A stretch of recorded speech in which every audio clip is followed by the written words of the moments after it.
கர்த்தர் சொல்றாரு, நான் பெருசாக்கக்கூடியவர்ப்பா, பெருசா பாரு சொன்னாருங்க. ஆபிரகாம்கிட்ட சொன்னாரு. அவனுக்கு புரியல, அப்படியே பார்த்துக்கிட்டு இருந்தான். சில பேர் போய் வாய் பார்த்துட்டே இருப்பாங்க, பார்த்துருக்கீங்களா? பல வருஷம் சபைக்கு வருவாங்க, பல வருஷமா கோயிலில் உட்காந்துருப்பாங்க, அதை பண்ணிட்டு இருப்பாங்க.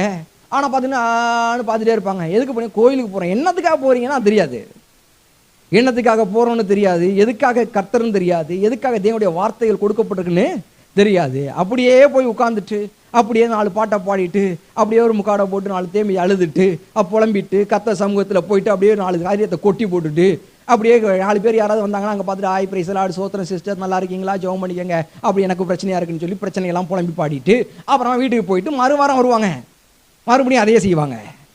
தெரியாது பாருங்க, என்ன தெரியல, மனது குறி இருக்கனால அவங்களுக்கு தெரியல. ஆனால் மனது விசாலம் அடைஞ்ச மனுஷன் என்ன இருப்பானா, எப்படி அதெல்லாம் சுதந்திரிக்கலாம், எப்படி கர்த்தருடைய